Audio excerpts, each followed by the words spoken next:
अस्सलाम वालेकुम students, cap 7 B आइए चैप्टर 10 हम कवर कर रहे हैं फॉरेक्स का। आइए देखते हैं स्प्रिंग 24 में एग्जामिनर ने इस चैप्टर से क्वेश्चन टेस्ट किया फॉर 4+4 8 गुड मार्क्स में। दो पार्ट्स थे, part A for 4 marks, part B for 4 marks. तो आइए देखते हैं ये क्या क्वेश्चन था, क्योंकि एग्जामिनर ने यहाँ पे इंटरेस्ट रेट रिस्क के ऊपर क्वेश्चन टेस्ट किया। सो पार्ट ए 4 मार्क्स के लिए क्या करना है आपको, determine whether the option would be exercised. Mean option का क्वेश्चन है कि ये ऑप्शन एक्सरसाइज करनी चाहिए या नहीं करनी चाहिए, वो आपको बताना है। कैसे? ऑप्शन है तो आपको क्या करना है, स्ट्राइक प्राइस मार्केट प्राइस के साथ कंपेयर करना है और उसके बाद बताना है कि ऑप्शन एक्सरसाइज करनी चाहिए नहीं करनी चाहिए। मीन बेनिफिशियल है तो करनी चाहिए, नहीं है तो नहीं करनी चाहिए। और आपको कैलकुलेट करनी है नेट इफेक्टिव इंटरेस्ट रेट भी, और क्या इफेक्टिव इंटरेस्ट रेट पड़ेगा वो भी आपको कैलकुलेट करना है। सो क्या हो रहा है जी, 4 नंबर के लिए, वैसे तो नंबर 4 है, हाँ टाइम थोड़ा ज़्यादा लगेगा इस क्वेश्चन के ऊपर, लेकिन इतना भी ज़्यादा नहीं लगेगा। So Imran trading company ITC intends to borrow 30 million in 1 months time for a period of 6 months. So company 30 million borrow करने जा रही है,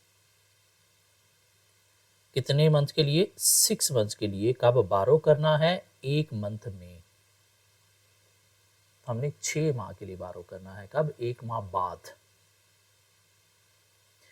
So being concerned about the volatility in the KIBOR rate, ITC has taken out a borrower's option with a strike rate of 21% for a notional 6 months loan of 30 million। Mean 21% क्या है? Strike price है, strike rate है, exercisable price है।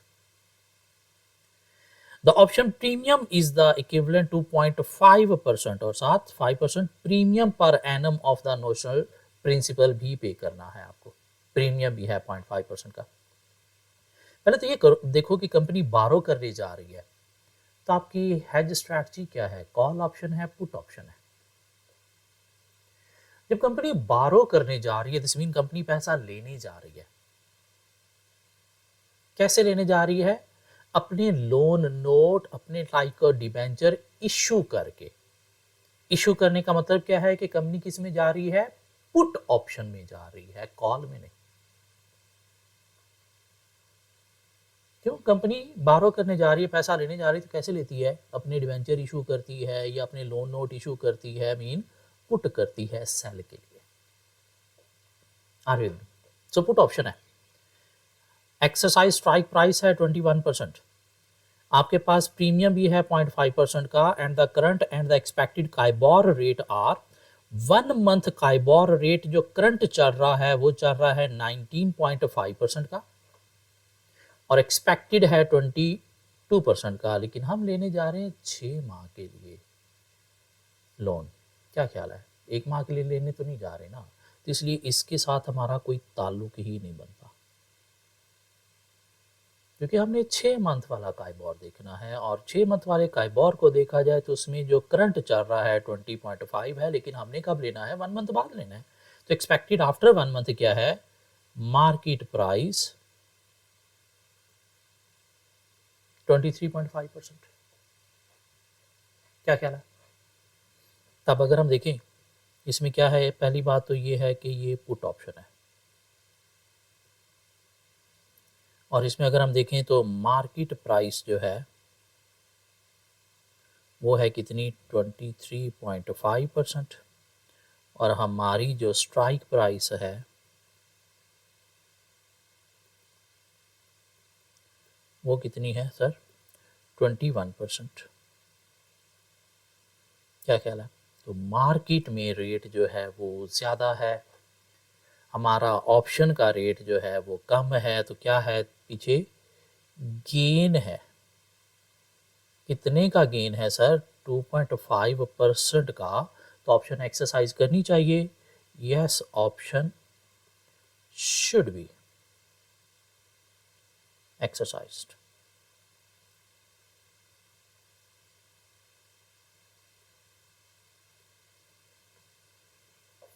क्या ख्याल है? Market rate को और ऑप्शन के रेट को हमने क्या करना है? स्ट्राइक प्राइस को कंपेयर करना है, देखना है गेन है तो ऑप्शन एक्सरसाइज करनी चाहिए, लॉस है तो नहीं करनी चाहिए।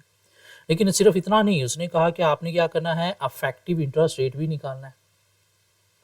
और इफेक्टिव इंटरेस्ट रेट निकालने के लिए आपके पास देखो जी कि क्या है आपके पास, जो अफेक्टिव रेट अब हम निकालने जा रहे हैं। उसके लिए जी हमारे पास क्या डेटा है जी, हमारे पास जो एक्चुअल रेट हम जो है वो पे करेंगे वो क्या होगा जी, 23.5%। इज दैट, लेकिन साथ क्या है कि प्रीमियम भी देना है 0.5%। तो प्रीमियम हम क्या करेंगे, ऐड कर देंगे कितना, 0.5 का। लेकिन साथ हमें कुछ गेन भी है, तो गेन हम क्या कर देंगे, डिडक्ट कर देंगे कितने का, 2.5 का। तो इफेक्टिव रेट हमें क्या पड़ा, 24 माइनस 2.5, 21.5%। ये क्या बन गया, इफेक्टिव इंटरेस्ट रेट। इस रेट पे हमें ये ट्रांजैक्शन पड़ेगी अगर हम ऑप्शन को एक्सरसाइज करते हैं तो। क्या ख्याल है, इजी, 4 मार्क्स। पार्ट बी भी है क्वेश्चन का, इसको हम उठाते हैं यहां से,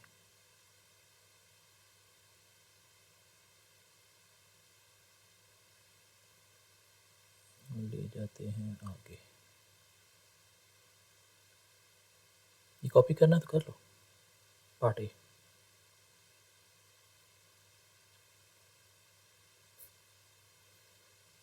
इजी, पार्ट बी की तरफ चलते हैं जी। पार्ट बी में वो कहता है, it is now 1 March 2024, okay. Medical Hub MH signed an agreement with an American welfare organization to build a world-class medical school in Pakistan। ये क्या करने जा रहे हैं, पाकिस्तान में कोई वर्ल्ड क्लास मेडिकल स्कूल बनाने जा रहे हैं अमेरिकन वेलफेयर ऑर्गेनाइजेशन की तरफ से।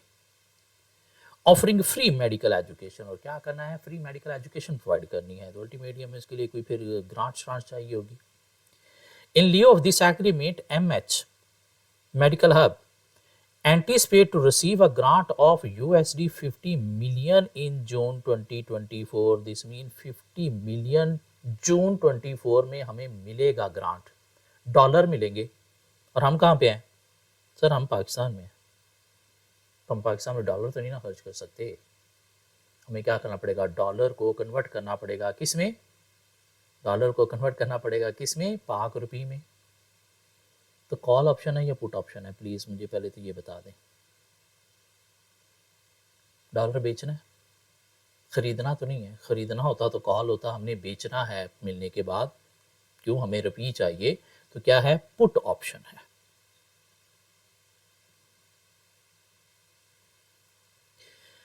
To hedge this potential receipt, MH wishes to use a currency option, and each currency option is for $5 million। This is क्या, ये क्या है, कॉन्ट्रैक्ट साइज है। कॉन्ट्रैक्ट साइज है मीन कितने का कॉन्ट्रैक्ट एक होगा, 5 मिलियन का, और हम कितने लेने जा रहे हैं, 50 million. This mean number of contract कितने हो जाएंगे, 50 divide by 5, 10 number of contract होंगे, ऐसा, okay. The current spot exchange rate is 279 rupees per dollar. June options are available with a strike price of 280, जबकि स्ट्राइक प्राइस क्या है 280, market price क्या है 279। स्ट्राइक प्राइस 280, मार्केट प्राइस क्या है 279। At a premium of 500,000 per option, MH expect that spot rate in June will move to 276। Okay, current 279 है, लेकिन जून जब हमें मिलने हैं पैसे तब क्या होगा, तब क्या होगा, स्पॉट रेट 276। क्या ख्याल है, दिस मीन हमें ये जो हमारी स्ट्राइक प्राइस है 280, इसको किससे कंपेयर करना है, करंट जो स्पॉट रेट है या जब हमें पैसे मिलने हैं, जब हमें पैसे मिलने हैं उसके साथ 276 के साथ। क्या ख्याल है, करना क्या आपको, determine whether the option should be purchase, mean option आपको परचेज करनी चाहिए नहीं करनी चाहिए, ये आपको देखना है। तो क्या करेंगे, पहले तो हमारी जो है वो हेज स्ट्रैटेजी जो है, अगर हम देखें तो हेज स्ट्रैटेजी हमारी जो है वो क्या है, पुट ऑप्शन, जैसा। अब हम क्या करेंगे जी, नंबर ऑफ कॉन्ट्रैक्ट निकाल लेते हैं, नेक्स्ट स्टेप यही होता था। सो नंबर ऑफ कॉन्ट्रैक्ट अगर हम देखें तो 50 मिलियन है, और क्या साइज़ क्या है, 5 है। So 50 divided by 5 is equal to exact 10 contract हम बाय करेंगे, जैसा।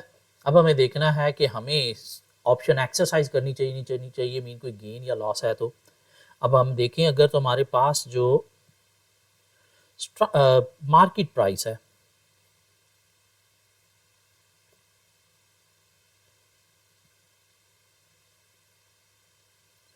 मार्केट प्राइस है जी 276 और स्ट्राइक प्राइस है कितनी, 280। हमने बेचना है तो हम ज़्यादा रेट पे बेचेंगे या कम रेट पे बेचेंगे, दिमाग यूज़ करो ज़रा, उससे ज़्यादा रेट पे बेचेंगे ना।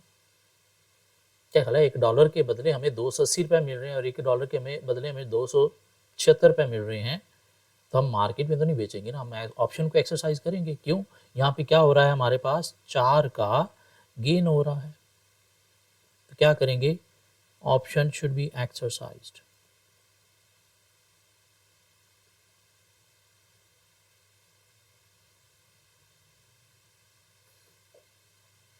अब उसने मांगा तो नहीं कि रसीट हमें whether the option should be purchase और नॉट, तो अगर हमें रिसीविंग कितनी होगी वो अगर हम निकालने की कोशिश करें, सो रसीट अंडर ऑप्शन अगर हम देखें,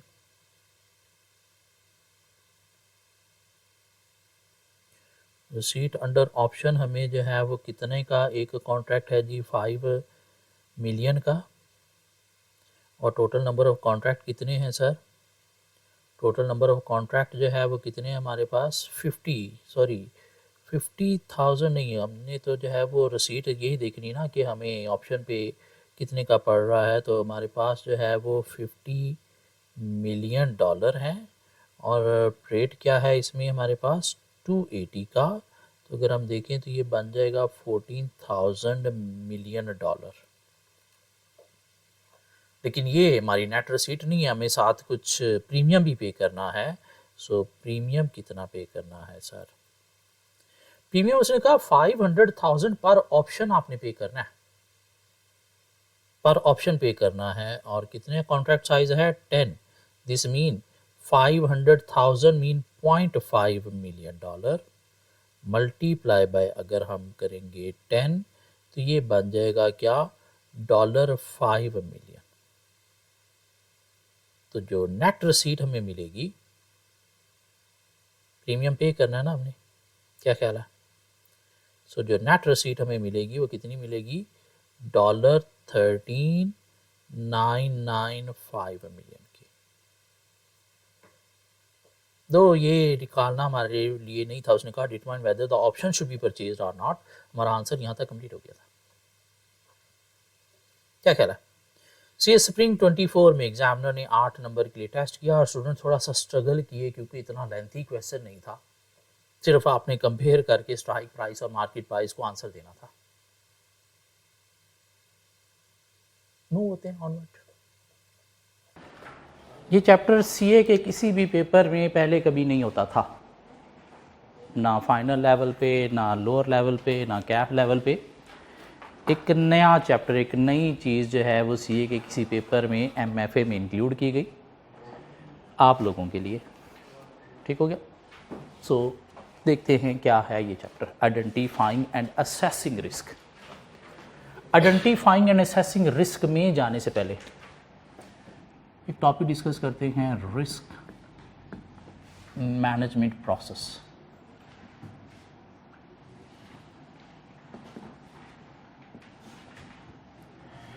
रिस्क मैनेजमेंट प्रोसेस क्या है कि एक बिजनेस को अपने बिजनेस को रन करने के लिए क्या करना है, बिजनेस रिस्क को मैनेज करना है। यानी कि बिजनेस को कुछ रिस्क फेस करना पड़ते हैं, तो बिजनेस को क्या करना है, उन रिस्क को मैनेज करने के लिए एक प्रोसेस जो है वो कंपनी के अंदर चलाना है। मीनिंग बिजनेस को बिजनेस मैनेज करने के लिए क्या करना है, रिस्क मैनेजमेंट प्रोसेस में इन्वॉल्व होना है। रिस्क मैनेजमेंट प्रोसेस क्या है कि एक बिजनेस को क्या करना है, आइडेंटिफाई करना है बिजनेस रिस्क। एक बिजनेस को आइडेंटिफाई करने हैं बिजनेस रिस्क। मीन आपके बिजनेस पे क्या क्या मसले हैं या फ्यूचर में आ सकते हैं, उनको क्या करना है, प्रोएक्टिव बेसिस पे आइडेंटिफाई करना है कि ये रिस्क हमें, ये मसले हमें फेस करना पड़ रहे हैं या फ्यूचर में आ सकते हैं। ना सिर्फ उन रिस्क को आइडेंटिफाई करना है, बिजनेस ने क्या करना है, उन रिस्क को प्रायोरिटाइज भी करना है।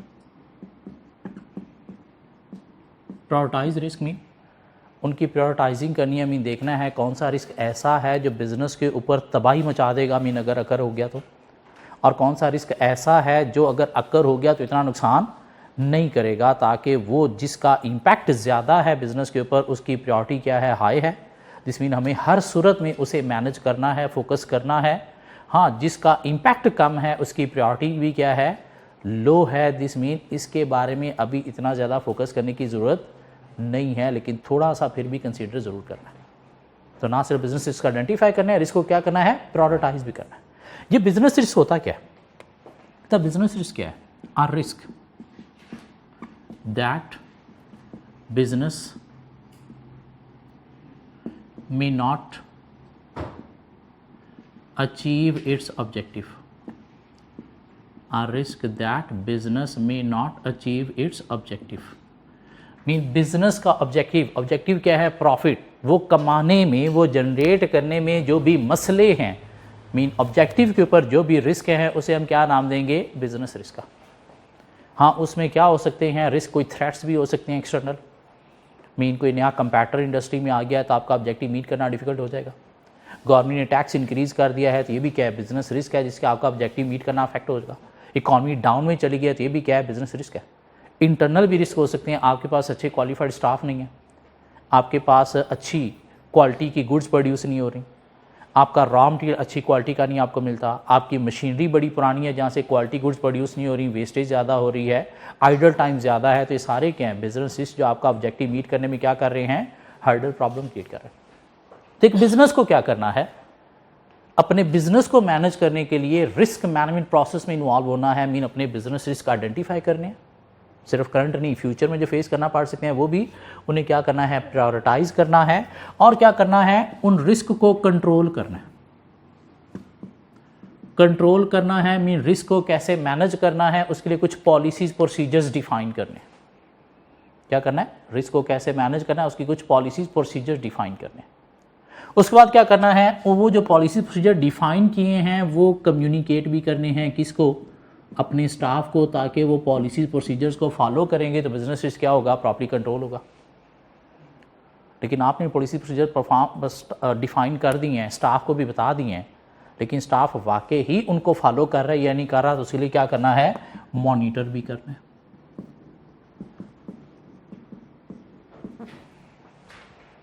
तो एक बिजनेस को क्या करना है, बिजनेस रिस्क आइडेंटिफाई करने हैं, उनकी प्रायोरिटाइजिंग करनी है, उनको कंट्रोल करना है, मीन पॉलिसीज डिफाइन करनी है, किस रिस्क को कैसे मैनेज किया जाएगा, वो पॉलिसी स्टाफ को कम्युनिकेट करनी है, और स्टाफ की मॉनिटरिंग भी करनी है कि वाकई वो पॉलिसीज को फॉलो कर रहे हैं, रिस्क अंडर कंट्रोल है या फिर नहीं है। क्यों, अगर नहीं फॉलो कर रहे फिर रिस्क कंट्रोल प्रॉपर्ली नहीं हो रहा। ये क्या है, एक रिस्क मैनेजमेंट प्रोसेस है जो हर बिजनेस जाने अनजाने में करता भी है, लेकिन अगर नहीं कर रहा, बिजनेस को पता ही नहीं रिस्क मैनेजमेंट क्या है, तो फिर बिजनेस को क्या करना चाहिए, 5 स्टेप्स को फॉलो कर लेना चाहिए। इनफैक्ट हम भी अपनी रूटीन लाइफ में ये काम कर रहे होते हैं। फ्यूचर में हमें क्या क्या मसले आने हैं, अब पेपर आने वाले हैं, अब एग्ज़ाम की फ़ी आने वाली है और अर्ली एनरोलमेंट स्टार्ट हो गई है, तो ये क्या है, हमारे रिस्क है।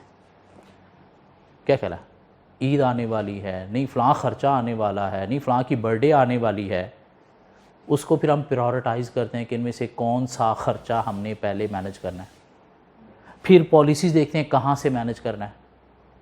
क्या कहला है, घर वालों से मैनेज करना है तो घर वालों को कम्युनिकेट करते हैं मेरी फलां फीस आने वाली है, तैयार हो जाओ, क्या कह रहा है। फिर हम क्या करते हैं, मॉनिटर भी खुद से कर रहे होते हैं कि क्या वैसे वैसी चीज़ें मैनेज हुई हैं या फिर नहीं हुई। तो एक बिज़नेस को भी ये काम करना है, क्यों अगर बिज़नेस ये नहीं करेगा तो बिज़नेस रिस्क कंट्रोल नहीं होंगे, कंट्रोल नहीं होंगे तो बिज़नेस मैनेज आपका नहीं हो सकेगा। अब वो कहता है ये बिज़नेस इसको कंट्रोल कैसे करना है। वो कहता है कंट्रोल करने के लिए आपको अडॉप्ट करना है क्या, TARA framework.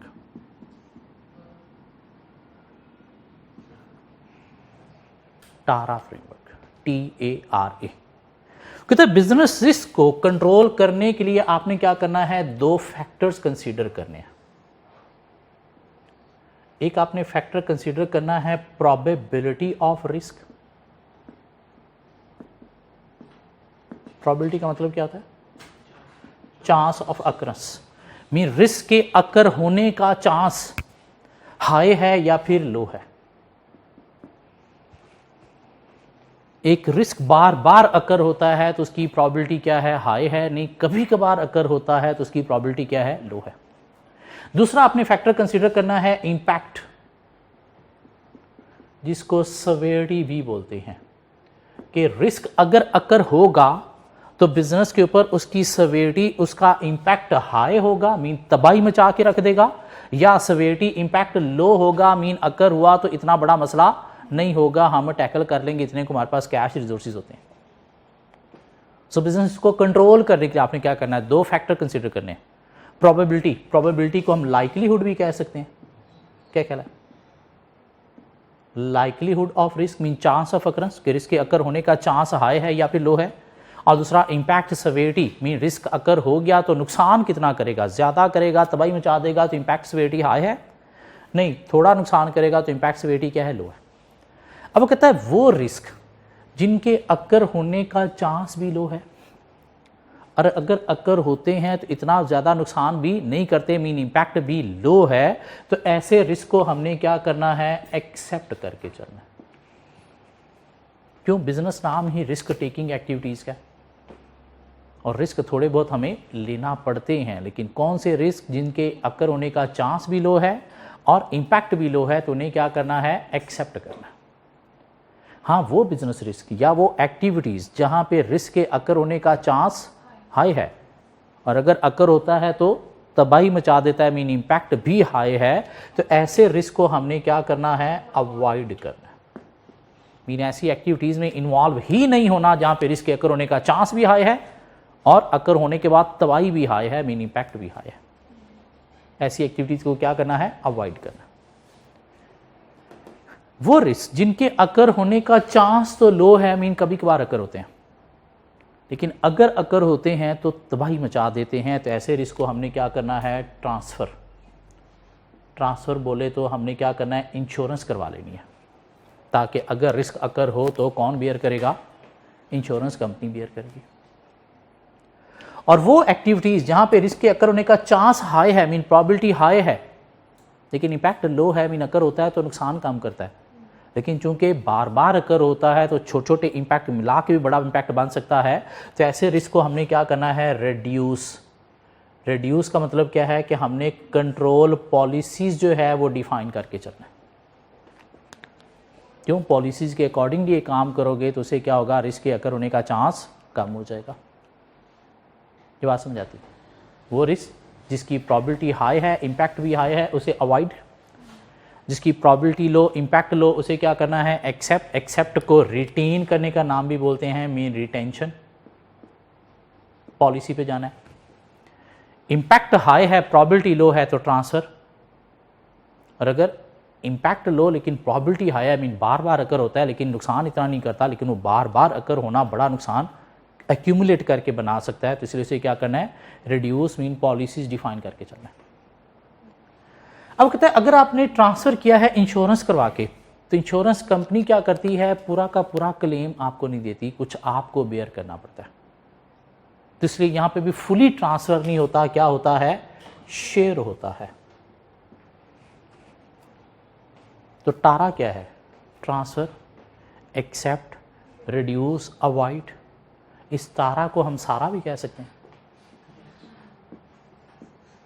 Share, accept, reduce, avoid. क्या करना? तो रिस्क को कंट्रोल कैसे करना है? Using TARA framework, transfer, accept, reduce, avoid. लेकिन उसके लिए क्या करना है? हमने किस रिस्क को ट्रांसफर करना है, किसको एक्सेप्ट, किसको अवॉइड, तो डिपेंड करता है दो फैक्टर्स पे, रिस्क की प्रोबेबिलिटी पे मीन चांस ऑफ अकरेंस पे, उसकी लाइकलीहुड पे, और रिस्क की इंपैक्ट मीन सेवेरिटी पे। हाँ, अगर रिस्क के अकर होने का चांस हाई है मीन प्रोबेबिलिटी हाई है, इंपैक्ट भी हाई है, तो क्या करना है? Avoid. Probability low, impact low तो accept. Probability high but impact low तो रिड्यूस। नहीं, प्रोबेबिलिटी लो है, कभी कभार अकर होता है, लेकिन अकर होता है तो तबाही मचा देता है, तो वो क्या है? इंपैक्ट हाई, तो उसे क्या करेंगे? ट्रांसफर या फिर share. So risk management process क्या है? बिजनेस रिस्क को आइडेंटिफाई करना, उन्हें प्रायोरिटाइज करना। प्रायोरिटाइजिंग कैसे होगी? इंपैक्ट सेवेरिटी को देखते हुए। उन्हें कंट्रोल करना मीन देखना कि किस रिस्क को हमने ट्रांसफर करना है, किसे एक्सेप्ट करना है, किसे अवॉइड करना है, किसे रिड्यूस करना है। और वो कंट्रोल करने की पॉलिसी, स्पेशली रिड्यूस करने वाली जो है, वो कम्युनिकेट करना स्टाफ को, भाई ये पॉलिसीज फॉलो करनी है जिससे रिस्क कंट्रोल होगा, प्रॉपर्ली रिड्यूस होगा। और मॉनिटर करना कि जो पॉलिसीज हमने डिफाइन की है उसके अकॉर्डिंगली रिस्क कंट्रोल हो रहा है या नहीं हो रहा। क्या ख्याल है? अब कहते हैं ये जो अवॉइडेंस है ना, ये अच्छी ऑप्शन नहीं है। अवॉइडेंस अच्छी ऑप्शन नहीं है। क्यों? बिजनेस नाम ही रिस्क टेकिंग एक्टिविटी का है, हर एक्टिविटी के अंदर रिस्क है ही है। तो अगर किसी एक्टिविटी में रिस्क के अकर होने का चांस हाई है, इंपैक्ट हाई है, तो आप क्या को अवॉइड कर दो, जिससे फिर कंपैक्टिव एडवांटेज आपको नहीं मिलेगा। हो सकता है कंपैक्टर ये एक्टिविटी स्टार्ट करके कंपैक्टिव एडवांटेज ले जाएगा।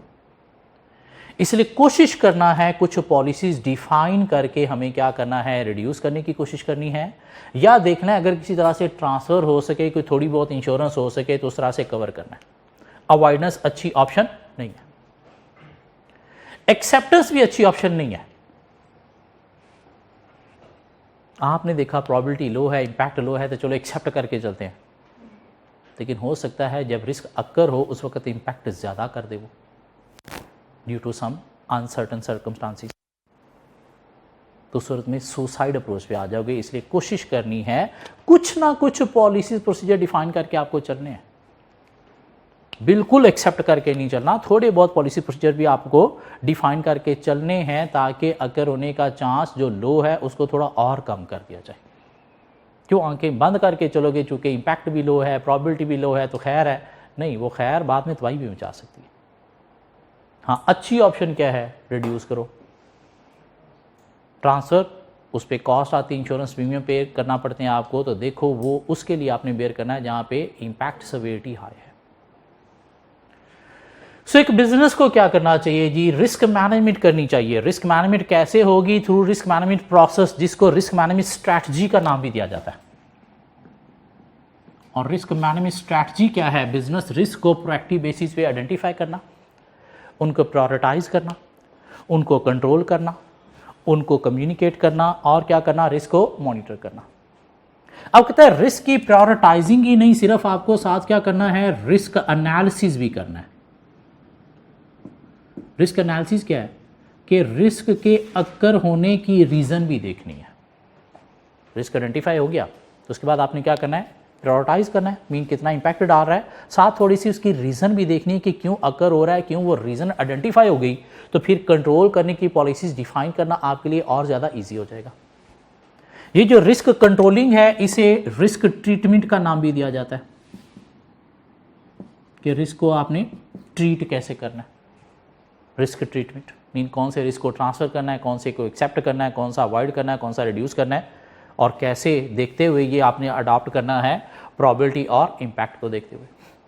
क्या ख्याल है? उसके बाद क्या करना है? रिस्क कम्युनिकेट करना है। सिर्फ कम्युनिकेट नहीं, साथ आपने क्या करना है? कंसल्ट भी करना है। कम्युनिकेशन ही सिर्फ नहीं, साथ क्या होनी चाहिए? कंसल्टेशन भी होनी चाहिए। क्यों? जिसके थ्रू आपने पॉलिसीज जो है वो फॉलो करवानी है, उसके साथ कंसल्ट भी करना है कि यार और बता, और किस तरह से इस मसले को सॉल्व किया जा सकता है। क्यों? जब कंसल्ट करोगे तो लोग फिर विलिंगली उन पॉलिसीज को फॉलो करेंगे, और जब विलिंगली फॉलो करेंगे तो रिस्क क्या होगा? ऑटोमेटिकली कंट्रोल हो जाएगा। मीन आपने पॉलिसी डिफाइन कर ली, उसको और बेस्ट वे में कैसे यूटिलाइज किया जा सकता है, इंप्लीमेंट किया जा सकता है, तो लोगों के साथ फिर आपने डिस्कस करते हुए इंप्लीमेंट करनी है। और क्या करना है? रिस्क को मॉनिटर भी करना है। क्यों करना है ये काम? एक तो बिजनेस के फायदे के लिए, कुछ रिक्वायरमेंट भी है। एक चीज होती है कारपोरेट गवर्नेंस, नाम सुना हुआ है? क्या मतलब है इसका?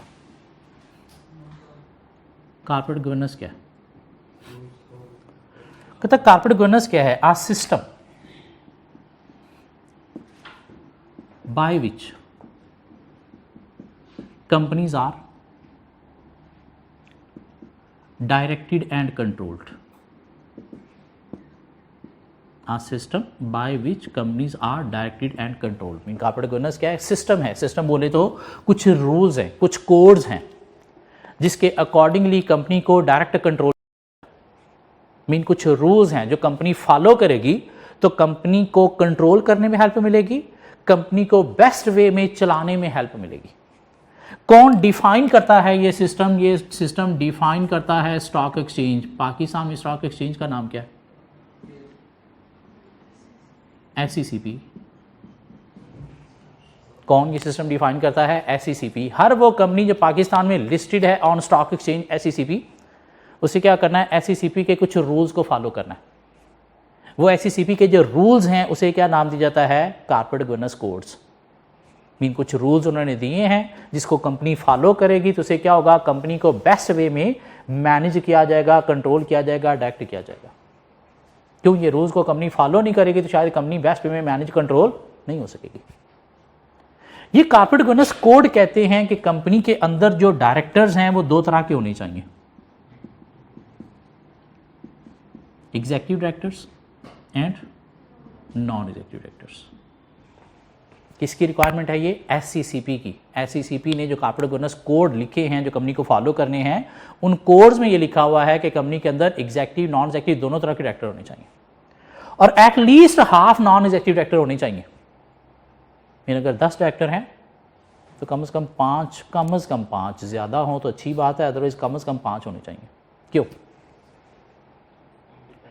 कि कंपनी के अंदर ये जो 2 डायरेक्टर हैं ये कंपनी के फुल टाइम एम्प्लॉय होते हैं, day to day running of operation में इन्वॉल्व होते हैं।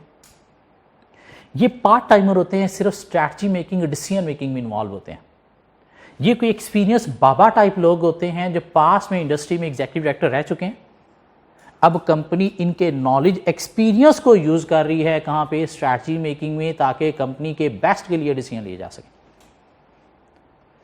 ये जो एग्जीक्यूटिव डायरेक्टर है इनकी पे में फिक्स्ड सैलरी भी होती है और साथ बोनस एलिमेंट भी होता है, परफॉर्मेंस रेटेड पे। और वो बोनस किसी टारगेट को अचीव करने पे मिलेगा, वरना नहीं मिलेगा। और समटाइम वो टारगेट अगर अचीव नहीं हो रहा तो बोनस लेने के लिए फिर क्या करते हैं? Short termism, self interest strategies में इन्वॉल्व हो जाते हैं कि करंट ईयर का प्रॉफिट ज़्यादा होना चाहिए ताकि हमें बोनस मिले, नेक्स्ट ईयर देखेंगे क्या करना है। एक कंपनी के लिए शॉर्ट टर्म स्ट्रैटेजीज अच्छी होती हैं या long term? Long term. Mean उससे ये कंपनी के बेस्ट से हट जाते हैं। ये जो नॉन एग्जीक्यूटिव डायरेक्टर होते हैं, पार्ट टाइमर होते हैं, स्ट्रैटेजी मेकिंग, डिसीजन मेकिंग में इन्वॉल्व होते हैं, इनकी जो पे है वो सिर्फ और सिर्फ फिक्स्ड फी होती है, कोई परफॉर्मेंस रेटेड एलिमेंट, बोनस इनकी पे में नहीं होता। तो ये फिर क्या करेंगे? सिर्फ बेस्ट फॉर द कंपनी जो स्ट्रैटेजीज हैं, जो लॉन्ग टर्म स्ट्रैटेजीज हैं, उनको ही फेवर करेंगे। अब कॉर्पोरेट गवर्नेंस कोड कहता है कि कंपनी के अंदर at least half non executive director होने चाहिए। क्यों? ताकि इनकी जो short term self interest strategies हैं उनको प्रॉपर्ली चैलेंज किया जा सके। क्यों? बोर्ड के जो डिसीजन होते हैं वो सारे डायरेक्टर मिलकर लेते हैं और एक डिसीजन अप्रूव तब होता है जब उसकी फेवर में ज़्यादा वोटिंग होगी। तो अगर ये उनसे कम होंगे तो फिर क्या होगा? इनकी बातें मानना पड़ेंगी सारे बोर्ड मेंबर को। क्यों? मेजोरिटी वोटिंग इनकी होगी। उस में फिर short termism, self interest strategies रुक नहीं सकेंगी। तो इनके शॉर्ट टर्म डिसीजन को चैलेंज करने के लिए कंपनी में क्या होने चाहिए? Non executive director. मीन इन्होंने देखना है कि ये कंपनी के बेस्ट के लिए काम कर रही है, नहीं कर रहे, कहीं अपना बेस्ट तो नहीं देख रहे। इसलिए एग्जीक्यूटिव डायरेक्टर को कंपनी के बेस्ट में लाने के लिए कंपनी में क्या होने चाहिए? Non executive director. एक तो इनको चैलेंज भी करेंगे इनकी शॉर्ट टर्मिज्म स्ट्रैटेजीज को, और दूसरा कंपनी के बेस्ट में स्ट्रैटेजीज बनाने में हेल्प भी देंगे। किसकी रिक्वायरमेंट है कि at least half non executive director होने चाहिए? कॉर्पोरेट गवर्नेंस कोड की। अब कॉर्पोरेट गवर्नेंस कोड कहता है कि जो डायरेक्टर्स हैं, एग्जीक्यूटिव नॉन एग्जीक्यूटिव डायरेक्टर, इन्होंने कंपनी के अंदर कुछ काम करने हैं, कुछ डिसीजन लेने हैं। तो वो काम करने के लिए क्या होनी चाहिए? डायरेक्टर्स की 4 तरह की कमेटीज होनी चाहिए। कंपनी के अंदर डायरेक्टर्स की क्या होनी चाहिए, 4 तरह की कमेटीज होनी चाहिए। क्या कमेटीज होनी चाहिए, एक नॉमिनेशन कमेटी होनी चाहिए,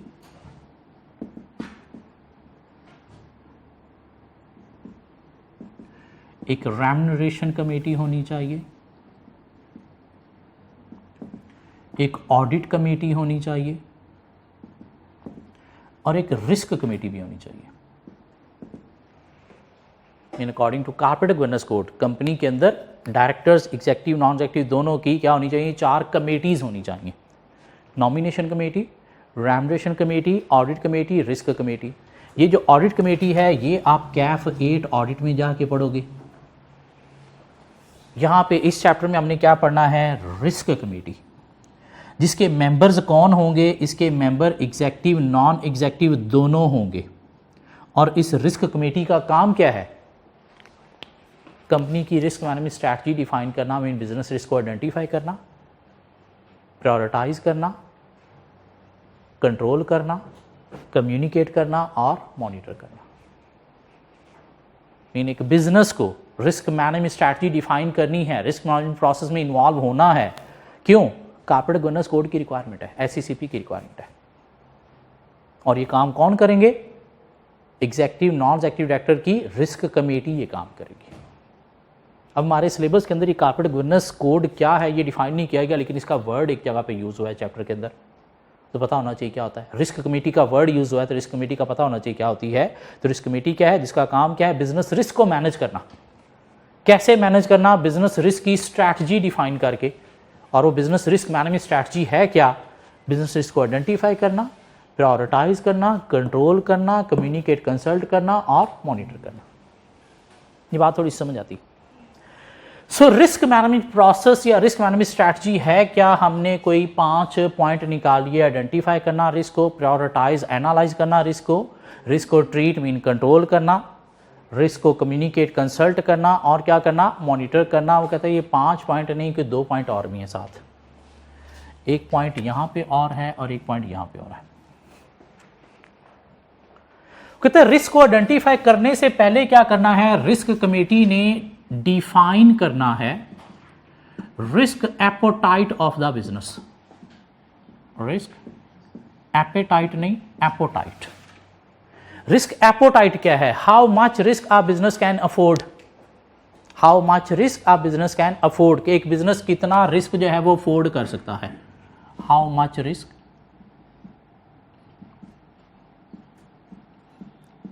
आ बिजनेस कैन अफोर्ड,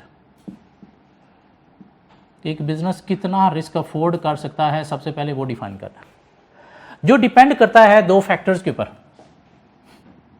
एक रिस्क एटीट्यूड के ऊपर। रिस्क एटीट्यूड 2 तरह के हो सकते हैं, रिस्क सीकर या फिर रिस्क एवर्स। कि बिजनेस रिस्क सीकर है, मीन रिस्क की प्रोजेक्ट में इन्वॉल्व होना चाहता है, दिस मीन बिजनेस की रिस्क को फेस करने की अफोर्डेबिलिटी ज्यादा है, तो रिस्क की प्रोजेक्ट में बिजनेस इन्वॉल्व होगा। नहीं, बिजनेस रिस्क एवर्स है, डरा हुआ है, डरपोक है, दिस मीन बिजनेस का रिस्क अफोर्ड करना क्या है, ज्यादा है या कम है, कम है, तो बिजनेस रिस्क की प्रोजेक्ट में कभी भी इन्वॉल्व नहीं होगा। एक नई कंपनी मार्केट में एंटर हो रही है, रिस्क सीकर होगी या रिस्क अवर्स होगी? एक नई कंपनी मार्केट में एंटर हो रही है, रिस्क सीकर होगी, रिस्क अवर्स होगी? रिस्क सीकर होगी, अवर्स होगी तो घर बैठी रहेगी। क्यों, बिजनेस नाम ही रिस्क टेकिंग एक्टिविटीज का है, higher the risk higher the return भी होता है। तो अगर आपने रिस्क अवर्स अप्रोच से चलना है तो बिजनेस करने का फायदा ही नहीं है।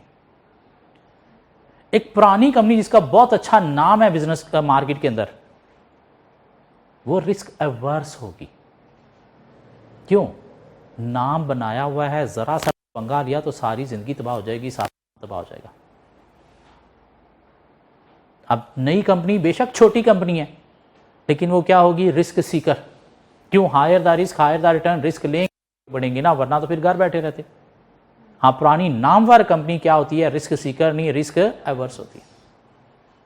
सो क्या डिफाइन करना है, risk appetite mean how much risk a business afford, business कितना रिस्क अफोर्ड कर सकता है, जो डिपेंड करता है रिस्क एटीट्यूड। रिस्क एटीट्यूड क्या है, रिस्क एटीट्यूड क्या है, आइदर रिस्क सीकर या risk averse, mean overall approach towards risk, overall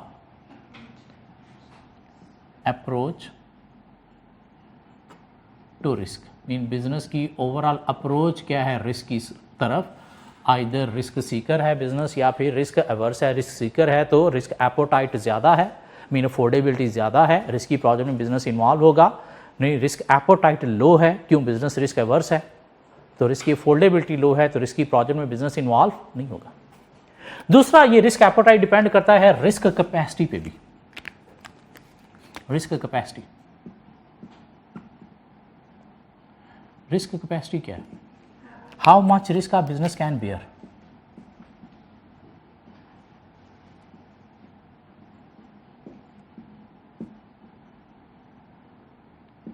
कि बिजनेस कितना रिस्क बेयर कर सकता है, और ये मनी टर्म में है।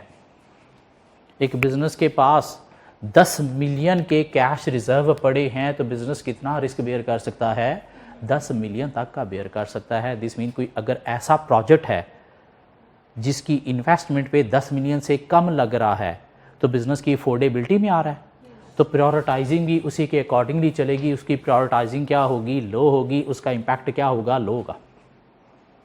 एक प्रोजेक्ट बिजनेस स्टार्ट करने जा रहे हैं, इसमें 12 मिलियन की इन्वेस्टमेंट चाहिए, आपके पास कैश रिजर्व पड़े हैं 10 मिलियन के, मीन रिस्क कैपेसिटी, रिस्क एपोटाइट आपका 10 मिलियन तक है, तो इस प्रोजेक्ट की प्रायोरिटी भी हाई है और इसका इम्पैक्ट भी क्या है, हाई है।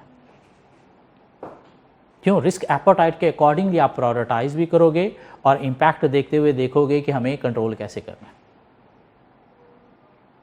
एक बिजनेस के पास 10 मिलियन के रिजर्व पड़े हैं, ऑलरेडी बिजनेस में 3-3 मिलियन के 2 प्रोजेक्ट स्टार्ट किए हुए हैं, तो रिस्क कैपेसिटी कितनी है, 10 मिलियन या रिमेनिंग 4 मिलियन, रिमेनिंग 4 मिलियन। अब 4 मिलियन तक का कोई प्रोजेक्ट है तो उसकी इम्पैक्ट लो होगा, प्रोबेबिलिटी लो होगी, क्यों, इतनी आपकी रिस्क कैपेसिटी है। और अगर 4 मिलियन से एक बड़ा प्रोजेक्ट है, बेशक आपके पास 10 मिलियन के रिजर्व पड़े हैं, लेकिन 6 मिलियन तो ऑलरेडी 2 प्रोजेक्ट ने कवर किया हुआ है, तो रिमेनिंग रिस्क कैपेसिटी आपकी कितनी है, 4 मिलियन। तो इससे बड़ा प्रोजेक्ट जो है उसका इम्पैक्ट भी हाई होगा, प्रायोरिटी भी क्या होगी, हाई होगी। तो सबसे पहले क्या करना है, risk appetite, how much risk a business can afford define करना है। अफोर्डेबिलिटी सिर्फ पैसे पे डिपेंड नहीं करती, अफोर्डेबिलिटी आपकी रिस्क एटीट्यूड पे भी डिपेंड करती है, क्या आप रिस्क सीकर हो या फिर रिस्क एवर्स हो। एक नई कंपनी बेशक साइज में छोटी है, बेशक उसके पास पैसा कम है, वो रिस्क सीकर होती है। एक पुरानी कंपनी जिसका मार्केट में नाम ज़्यादा है, बेशक बड़ी कंपनी है, बेशक उसके पास बेतहाशा पैसा पड़ा है, वो क्या होती है, रिस्क एवर्स होती है। लेकिन साथ में क्या देखना है, अफोर्डेबिलिटी में रिस्क कैपेसिटी भी, हाउ मच रिस्क का business can beer, mean money term में कितना रिस्क फेस कर सकती है। अब वो डिपेंड करेगा आपके पास कैश रिजर्व कितने पड़े हैं, उसी के अकॉर्डिंगली आप क्या करोगे, बिजनेस इसको आइडेंटिफाई करते हुए प्रायोरिटाइज करोगे। मीन जो आपकी कैपेसिटी में आ रहे हैं उसकी प्रायोरिटी लो है, इम्पैक्ट भी लो है। जो आपकी प्रायोरिटी से बाहर जा रहे हैं, आपकी कैपेसिटी से बाहर जा रहे हैं, प्रायोरिटी भी हाई है और इम्पैक्ट भी हाई है। उसके बाद क्या करना है, कम्युनिकेट, कंसल्ट करना है, कंट्रोल करने की पॉलिसीज मॉनिटर करना है। साथ वो कहता है जी लास्टली आपने क्या करना है, रिकॉर्ड एंड रिपोर्ट करना है रिस्क को। मीन आपने रिस्क को कंट्रोल करने की क्या क्या पॉलिसीज डिफाइन की, वो आपने रिकॉर्ड करनी है। उनको जब आपने मॉनिटर किया तो कौन सी पॉलिसीज फॉलो हो रही थी, कौन सी फॉलो नहीं हो रही थी, जो फॉलो नहीं हो रही थी उनके अगेंस्ट आपने क्या एक्शन लिए हैं, ये सब कुछ रिकॉर्ड करना है। और रिकॉर्ड करने के बाद आपने क्या करना है, एक रिपोर्ट प्रोड्यूस करनी है। किस लिए, अपनी एनुअल रिपोर्ट्स के अंदर पब्लिश करने के लिए। एक कंपनी एवरी ईयर अपनी एनुअल रिपोर्ट्स प्रोड्यूस करती है, उसके अंदर फाइनेंशियल स्टेटमेंट्स भी होती हैं, कुछ अदर स्टेटमेंट्स भी होती हैं, director statement, chairman CEO statement, कोई सीएसआर रिपोर्टिंग है। उसके अंदर कंपनी अपनी रेपुटेशन को अच्छा शो करने के लिए अपनी रिस्क की रिपोर्टिंग भी कर सकती है कि हमने ये बिजनेस आइडेंटिफाई किए हैं, ऐसे ऐसे हमने प्रायोरिटाइजिंग की है, इस रिस्क को हम ट्रांसफ़र कर रहे हैं, इसको रिड्यूस कर रहे हैं, इसको अवॉइड कर रहे हैं, और ये हमने मॉनिटर किया है, कोई मसले हैं तो हमने इस तरह से रिजॉल्व किए हैं। और बिजनेस क्या करेगा, एक रिपोर्ट प्रोड्यूस करेगा, कहाँ पे, अपनी एनुअल रिपोर्ट के अंदर, जिससे क्या होगा, बिजनेस की रेपुटेशन अच्छी होगी, इन्वेस्टर ज़्यादा अट्रैक्ट होंगे, बल्कि अमेरिका के अंदर ये रिपोर्ट देना कंपलसरी है कि हर कंपनी को अपनी एनुअल रिपोर्ट्स के अंदर रिस्क की रिपोर्टिंग करनी है। ना सिर्फ वो रिपोर्ट बनानी है, वो वेरीफाइड अटेस्टेड होनी चाहिए। किससे? किसी ऑडिटर से। अमेरिका के अंदर कंपलसरी रिपोर्ट है ये।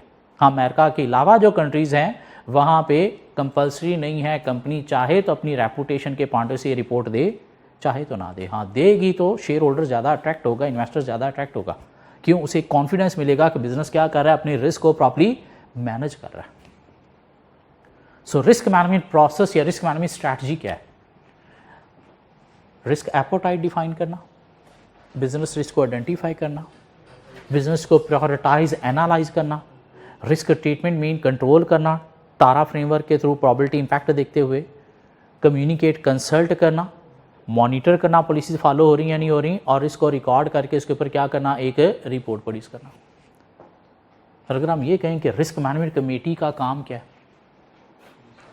ये सारे रिस्क मैनेजमेंट कमेटी के काम है। यही रिस्क मैनेजमेंट प्रोसेस है, यही रिस्क मैनेजमेंट स्ट्रैटेजी है जो हर बिजनेस को करनी चाहिए। क्या कह रहे हैं? हर बिजनेस को करना चाहिए। क्यों? से क्या होगा? बिजनेस कंट्रोल होंगे, बिजनेस कंट्रोल होंगे तो बिजनेस का फायदा होगा, बिजनेस का प्रॉफिट इंक्रीज होगा, ऑब्जेक्टिव मीट होगा। क्योंकि अगर आपको अपने रिस्क कभी देखे ही नहीं, उन्हें कंट्रोल मैनेज किए ही नहीं, क्या कह रहा है, देखे ही नहीं, उन्हें कंट्रोल मैनेज किए ही नहीं, तो क्या बिजनेस का ऑब्जेक्टिव अच्छी तरह से मीट होगा? नहीं, कोई रिस्क आपके बिजनेस को तबाह बर्बाद करके रख देगा। क्या कह रहा है? दिस मीन हमें भी क्या करना है रूटीन के अंदर, हर सेमेस्टर के स्टार्ट पे अपने बिजनेस रिस्क आइडेंटिफाई करने हैं, अपने रिस्क आइडेंटिफाई करने हैं कि इस सेमेस्टर में मुझे क्या क्या रिस्क हो सकते हैं। क्या कह रहा है? प्रायोरिटाइज करना है। कुछ लोग करते भी हैं कि पिछले सेमेस्टर में ये खामियां हुई हैं तो इस सेमेस्टर में ये मसले मैंने इस तरह से कंट्रोल करने, और प्रायोरिटी स्टडी पहले होनी चाहिए। कंट्रोल करने की पॉलिसीज़ डिफ़ाइन करनी है जो आप लेके चलते हो।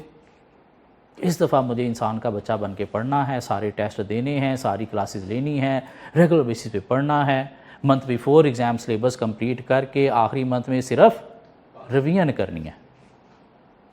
लेकिन मसला आप लोगों के साथ क्या है कि आप अपने साथ ना तो कंसल्ट करते हो और ना ही मॉनिटर करते हो। मॉनिटर कब करते हो? आप जब पेपर दे के आते हो तो फिर मॉनिटर करते हो कि क्या मैंने वो जो काम किया करना था वो किया था, नहीं किया था, चलो अब करूँगा। अगली पॉलिसीज डिफाइन कर लेते हो, फिर इम्प्लीमेंट हो रही या नहीं हो रही, साथ साथ मॉनिटर नहीं करते। साथ साथ मॉनिटर करो तो बात ही कुछ और बन जाए। तो एक बिज़नेस को ये काम करने हैं, अदरवाइज़ बिज़नेस की भी हालत वही होगी जो आप लोगों की होती है रिज़ल्ट के बाद। क्या कह रहा है? रिज़ल्ट के बाद रिपोर्टिंग तो खैर आपने क्या करनी ना, किसी को, घर वालों को। आपने कुछ स्टूडेंट ऐसे होंगे जिन्होंने बताया होगा मेरा कैफ तो कंप्लीट हो गया, मैं तो आर्टिकल में। कई स्टूडेंट ऐसे हैं जो भी शायद सीए कैफ के आधे पेपर उनके रहते हैं और घर यही बताया हुआ है कि सारे कंप्लीट हो गए, बस एक पेपर रहता है, वो इस दफ़ा होना है और मैंने आर्टिकल में। कई इधर क्लासेस अटेंड कर रहे होते हैं, घर वालों की नज़र में आर्टिकल उनके चल रहे हैं। ऐसे भी होता है। जितना झूठ घर वालों से सीए के स्टूडेंट्स बोलते हैं, शायद को बोलता होगा। क्यों? क्योंकि घर वालों को पता ही नहीं सीए क्या होता है, कैसे पेपर चलते हैं, क्या आर्टिकल होते हैं। उनको तो आर्टिकल हो रहे हैं मेरे, वो उन्हें यही नहीं पता आर्टिकल होते क्या, कितने पेपर हैं, कैसे चलते हैं, उन्हें नहीं पता। बस उन्हें इतना पता है कि मार्च में और सितंबर में इसके पेपर होते हैं, तो तब दुआएं करनी है। लेकिन दवाई ये नहीं खाते। क्या पढ़ लिया हमने? Risk management strategy, risk management process क्या है, ऑन जनरल हमने कुछ डिस्कशन कर ली। अब इस चैप्टर के अंदर चलते हैं। इस चैप्टर के अंदर क्या है? बेसिकली एक हमारे पास फ्रेमवर्क है, ISO 31000 फ्रेमवर्क, जो हमने कवर करना है। उसके 4 हेड्स कवर करने हैं और ये चैप्टर हमारा कंप्लीट हो जाएगा। कुछ बातें आज करेंगे, कुछ बातें नेक्स्ट लेक्चर में करेंगे, तो चैप्टर हमारा कंप्लीट हो जाएगा। ये मिटा दूं मैं?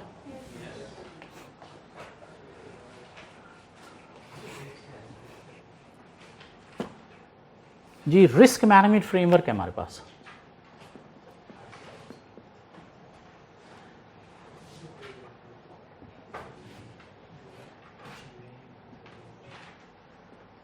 ISO 31000। ISO stands for international standard organisation, ये आपने डिफरेंट प्रोडक्ट्स के ऊपर, कभी खाने पीने वाली चीज़ों के ऊपर, घी के डब्बों के ऊपर पढ़ा होगा ISO 9000 9001 सर्टिफाइड। ये क्या है? क्वालिटी स्टैंडर्ड्स हैं। मीन ISO एक ऑर्गेनाइजेशन है जिसने कुछ स्टैंडर्ड डिफाइन किए हैं। क्वालिटी के जो स्टैंडर्ड हैं इन गुड्स, इन प्रोडक्ट्स, वो क्या हैं? ISO 9000 9001 certified. मीन कुछ रूल्स कंपनी को दिए हैं जो गुड्स प्रोड्यूस करती हैं, खाने पीने वाली चीज़ें प्रोड्यूस करती हैं। किसने? ISO ने। ISO कहता है कि ये आपने फॉलो करने हैं। ISO की टीम जाके चेक करती है कंपनी फॉलो कर रही है, जिस मीन क्वालिटी की प्रोडक्ट्स प्रोड्यूस कर रही है, तो ISO उसे एक सर्टिफिकेट देता है ISO 9001 सर्टिफाइड। कंपनी क्या करती है? अपनी प्रोडक्ट के डब्बे के ऊपर उसको मेंशन कर देती है, जिस मीन दुनिया के आगे आपकी प्रोडक्ट की एक रेप्यूट बन गई कि एक बॉडी ने आपको क्वालिटी का सर्टिफिकेट दिया, जिसमें ये प्रोडक्ट क्या है? क्वालिटी की है। इस तरह से कुछ ISO 14000 14001 भी स्टैंडर्ड हैं जो किस चीज़ के हैं? एनवायरमेंटल फ्रेंडली एक्टिविटीज़ के। मीन एक कंपनी एनवायरमेंटल पोल्यूशन को रोक रही है तो ISO क्या करती है? उन्हें कुछ रूल्स देती है कि ये आप और एनवायरमेंट से अच्छे रूल्स हैं, ये फॉलो करो। उसके बाद हमारी टीम आपके चेक करेगी, आप वाकई ही एनवायरमेंटल फ्रेंडली एक्टिविटीज़ परफॉर्म कर रहे हो तो आपको एक सर्टिफिकेट दे दिया जाएगा ISO 14000 सर्टिफाइड। कंपनी अपनी एनुअल रिपोर्ट्स के अंदर ये मेंशन कर देती है। इसका मतलब क्या है कि कंपनी क्या कर रही है? एनवायरमेंटल फ्रेंडली एक्टिविटीज़ परफॉर्म कर रही है। अब एक बिजनेस रिस्क को अच्छी तरह से मैनेज करना चाहता है तो एक अच्छी रिस्क मैनेजमेंट क्या है? ISO 31000 फ्रेमवर्क ने डिफाइन की है, जिसको अगर बिजनेस फॉलो कर ले तो ISO आपको एक सर्टिफिकेट दे देगा। वो सर्टिफिकेट बजाय इसके कि आप अपनी सारी वो रिपोर्ट लिख के हमने क्या बिजनेस आइडेंटिफाई किए, कैसे प्रायोरिटाइज किए, क्या कंट्रोल कर रहे हैं, क्या मॉनिटर कर रहे हैं, वो सारा लिख के दो। आप सिर्फ क्या लिख दोगे? ISO 31000 certified. दिस मीन आप क्या कर रहे हो? बिजनेस को अच्छी वे में मैनेज कर रहे हो। कौन से बिजनेस कैसे मैनेज कर रहे हो, एक बॉडी ने आपको बताया हुआ। क्या कहते हैं? तो एक बिजनेस अपनी रिस्क मैनेजमेंट को अच्छे वे में कैसे परफॉर्म कर सकता है, तो उसके लिए हमें क्या करना चाहिए? ISO 31000 mean risk management framework को फॉलो करना चाहिए। अब ISO 31000 फ्रेमवर्क जो है, इसके अंदर बेसिकली कुछ 4 हेड्स हैं। हमें वो 4 हेड्स कवर करने हैं। एक पहले हेड में ISO ने हमें बताए हैं objectives of risk management.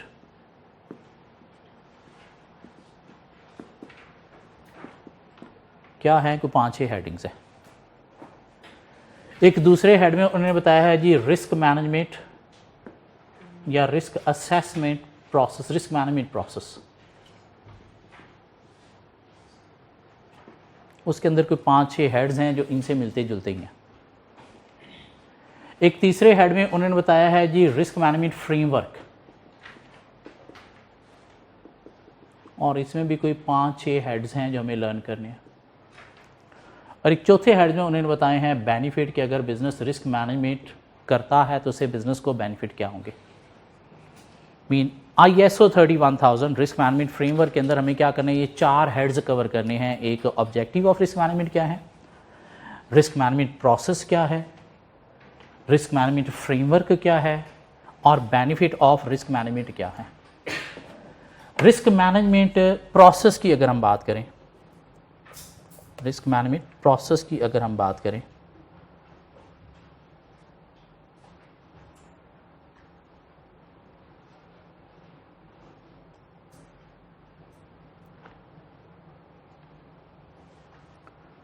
Risk management process chapter 13 है ना, 160 पेज।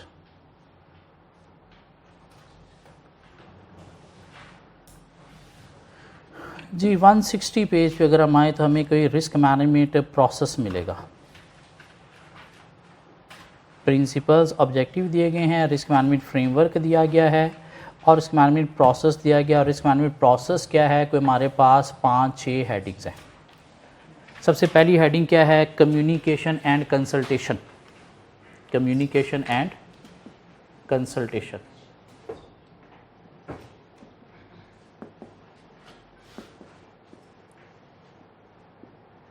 दूसरी हेडिंग क्या है? स्कोप और कॉन्टेक्स्ट एंड क्राइटेरिया। तीसरी हेडिंग क्या है?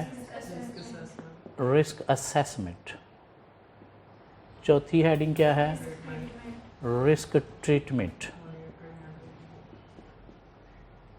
पांचवी हेडिंग क्या है? मॉनिटरिंग एंड रिव्यू या इवैल्यूएशन।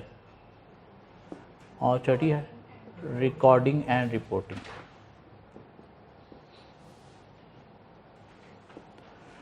सो हमने जो on journal risk management process देखा वो क्या है? रिस्क एपेटाइट डिफाइन करना, बिजनेस रिस्क को आइडेंटिफाई प्रायोरिटाइज करना, रिस्क को ट्रीट करना, कम्युनिकेट कंसल्ट करना, मॉनिटर करना और रिकॉर्ड और रिपोर्ट करना। ठीक हो गया।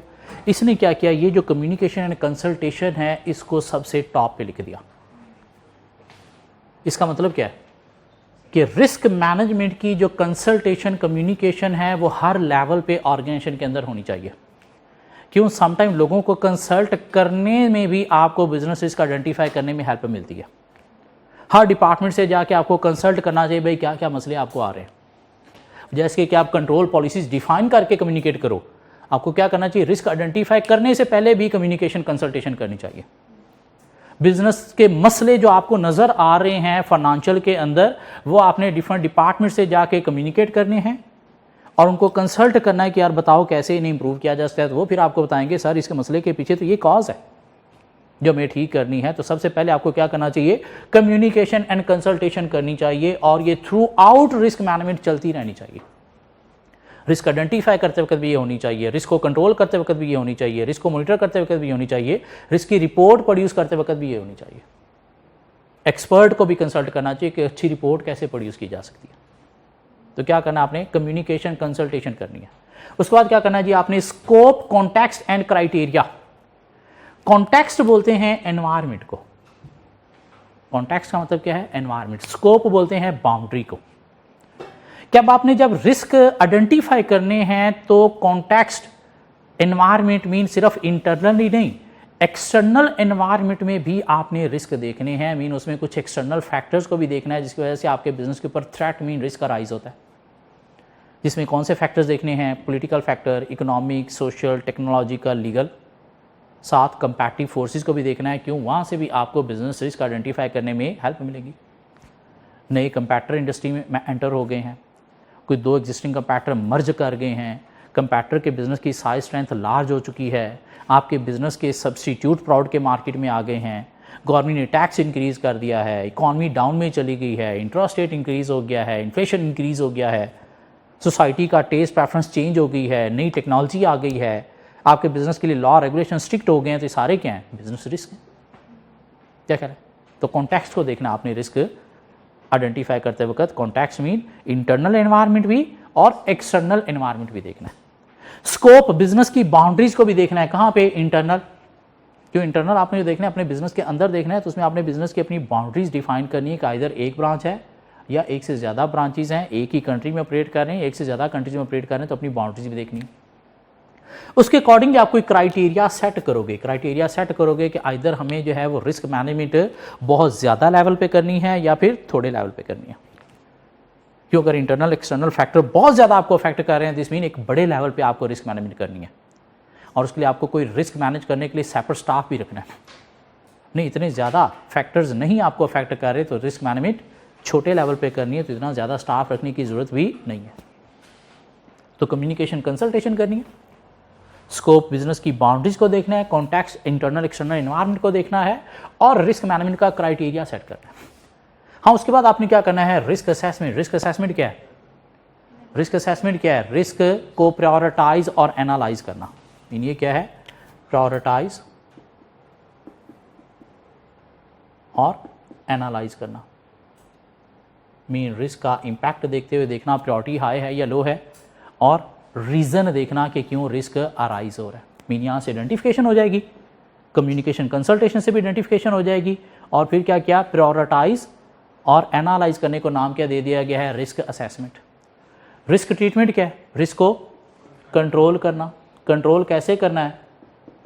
टारा फ्रेमवर्क के थ्रू प्रोबेबिलिटी इंपैक्ट देखते हुए। उसके बाद क्या करना है? मॉनिटर रिव्यू भी करना है।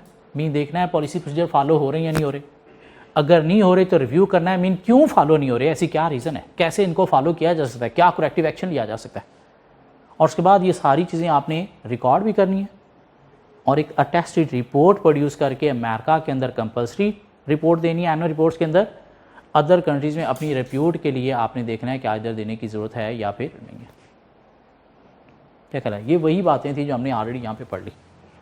सिर्फ ये कम्युनिकेशन कंसल्टेशन को उसने उठा के टॉप पे लिख दिया, आइडेंटिफिकेशन की जगह पे क्या लिख दिया, scope, context and criteria.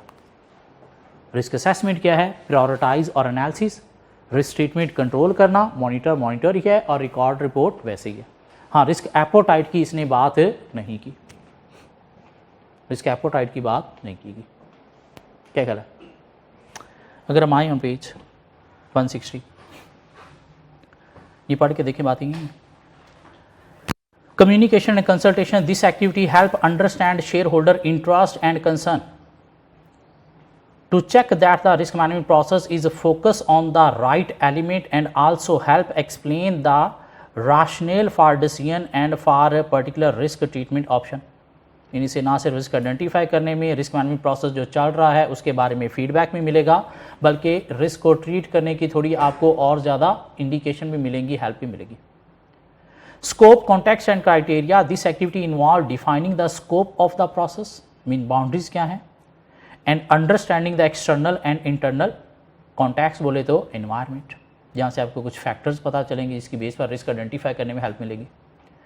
Risk assessment is the overall process of risk identification, risk analysis and risk evaluation. में रिस्क को आइडेंटिफाई करना है, एनालाइज करना है, रिस्क को इवैल्यूएट करना है, मीन प्रायोरिटी देखनी है, उसकी एनालिसिस मीन उसकी रीज़न देखनी है। Risk assessment should be conducted systematically, iteratively and collaboratively, drawing on the knowledge and views of stakeholder, mean लोगों के साथ यहाँ पे भी आपको कंसल्टेशन कम्युनिकेशन करनी है। It should use the best available information supplemented by further inquiry as necessary, mean reason देखने के लिए आपको लोगों से और ज़्यादा अगर कम्युनिकेशन करनी है तो वो भी करनी चाहिए। And risk treatment changing the magnitude, magnitude बोलते हैं इम्पैक्ट को, and likelihood mean probability of consequences both positive and negative to achieve a net increase in benefit, mean risk को कंट्रोल करने के लिए इम्पैक्ट और severity को देखना आपने। and monitoring and review, this task consists of measuring risk management performance against indicators, mean जो target आपने डिफाइन किए थे, जो पॉलिसीज डिफाइन की थी उसके अगेंस्ट आपने मेजर करना है, which are periodically reviewed for appropriateness, जिसको रेगुलर बेसिस पे आपने रिव्यू करना है। It involves checking for deviation from the risk management plan, और अगर कहीं पे पॉलिसी से फॉलो नहीं हो रही तो वो जो वीकनेसेस हैं उसको नाम क्या दिया गया यहाँ पे, डिविएशन। डिविएशन का मतलब क्या है, weaknesses. Checking whether the risk management framework policy and plans are still appropriate, reporting on risk, mean policy procedures क्या वाकई ही एग्जिस्ट करते हैं या नहीं करते हैं। and progress with risk management plans and how well the risk management policy is being followed, mean जो plan आपने प्रिपेयर किया था रिस्क को मैनेज करने का वो सारा फॉलो हो रहा है या नहीं हो रहा। And reviewing the effective risk management framework, जिससे रिस्क मैनेजमेंट की इफेक्टिवनेस का आपको पता चलेगा कि इधर बिजनेस के अंदर इफेक्टिवली इंप्लीमेंटेड है या नहीं है। क्यों ये चीज़ें अगर फॉलो नहीं हो रही, दिस मीन ISO 31000 का फ्रेमवर्क फॉलो नहीं हो रहा।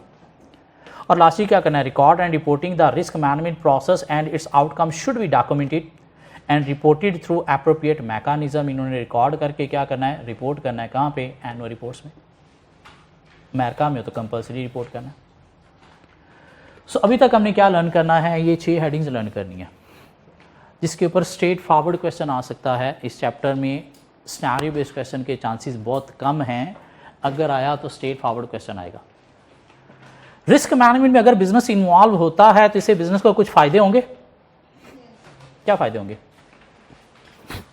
आपका प्रॉफिट इंक्रीज होगा, लॉसेस कम होंगे, बिजनेस रिस्क को मैनेज करने में हेल्प मिलेगी, किस रिस्क को कैसे आपने कंट्रोल करना है वो पॉलिसी डिफाइन करने में हेल्प मिलेगी, एम्प्लॉइज को क्लियर होगा कि कैसे उन्होंने बिजनेस रिस्क को कंट्रोल करना है, कंपैरेटिव एडवांटेज भी इससे आपको मिलेगा। क्या कहला है, कुछ उसने लिस्ट दे दिया आगे कि अगर रिस्क मैनेजमेंट में बिजनेस जाता है तो फ़ायदे क्या होंगे? Increased likelihood of achieving objective, mean objective के मीट होने का चांस ज़्यादा होगा। Encourage proactive management, mean proactive basis पे रिस्क को आप मैनेज करोगे, मीन जो अभी फ्यूचर में आने हैं वो भी आइडेंटिफाई करके आप कंट्रोल कर लोगे। Awareness of the need to identify and treat risk throughout the mean organisation के अंदर अवेयरनेस क्रिएट होगी कि रिस्क क्या है और कैसे मैनेज करने हैं। Improve identification of opportunities and threats, opportunities और थ्रेट्स आइडेंटिफाई करने में हेल्प मिलेगी। Improve compliance with law regulation, law regulation की कंप्लायंस में भी हेल्प मिलेगी। क्यों? लॉ रेगुलेशन से कोई लीगल फैक्टर को देखते हुए भी आप रिस्क आइडेंटिफाई करके पॉलिसी डिफाइन कर लोगे। Improve mandatory and voluntary reporting, mandatory क्या है जो अमेरिका में कंपलसरी है, वॉलंटरी क्या है आप जो खुद से दे रहे हो कहाँ पे एनुअल रिपोर्ट्स के अंदर इन्वेस्टर को अट्रैक्ट करने के लिए, तो ये भी हेल्प मिल जाएगी। इंप्रूव गवर्नेंस, इससे कॉर्पोरेट गवर्नेंस कोड्स फॉलो करने में, मीन रूल्स की गवर्नेंस में इंप्रूवमेंट आएगी। Improve stakeholder confidence and trust, specially shareholder का कॉन्फिडेंस इंक्रीज होगा। कैसे? बिजनेस रिस्क को मैनेज कर रहा है, दिस मीन इस बिजनेस में मेरी इन्वेस्टमेंट प्रोटेक्टेड है। Improve establishment of reliable basis for decision making and planning. Improve controls, control system improve होगा। Effective allocation and use of resources for risk treatment, mean resources आपके best way में use होंगे। Improve financial information, reporting की सूरत में losses minimise होंगे और business management improve होगी। तो अगर एग्जामिनर कोई 4-5 नंबर के लिए क्वेश्चन टेस्ट कर ले कि रिस्क मैनेजमेंट फ्रेमवर्क के बेनिफिट्स क्या हो सकते हैं बिजनेस को, नहीं आप बताएं एक बिजनेस को रिस्क मैनेजमेंट फ्रेमवर्क को क्यों फॉलो करना चाहिए, तो 4-5 बातें हम कर सकते हैं। तो क्या बातें आज हमने की ऑन जनरल रिस्क मैनेजमेंट क्या होता है वो हमने डिस्कस किया, और उसके बाद हमने क्या कवर कर लिया जी, रिस्क मैनेजमेंट फ्रेमवर्क में आगे जिसके अंदर कुछ 4 हेड हमें रटे लगाने हैं। एक हेड क्या है? ऑब्जेक्टिव या प्रिंसिपल्स ऑफ रिस्क मैनेजमेंट, जो हम होपफुली नेक्स्ट क्लास में कवर करेंगे। दूसरा क्या है? रिस्क मैनेजमेंट प्रोसेस, वो हमने कवर कर ली 6 हेडिंग। तीसरा risk management framework next class में करेंगे, और रिस्क मैनेजमेंट के बेनिफिट्स हमने एक लिस्ट कवर कर ली ताकि 5-7 हम लिखने के काबिल हो जाएं। सो ये रिस्क मैनेजमेंट के बेनिफिट आपने लर्न करने हैं, ये 6 रिस्क मैनेजमेंट प्रोसेस के हेड आपने लर्न करने हैं, और साथ कुछ रीडिंग करनी है। रीडिंग क्या करनी है आपने? अभी कुछ भी नहीं करनी, भी सिर्फ यही करना है। कल बाकी बातें करके फिर रीडिंग करने के काबिल हो जाएंगे।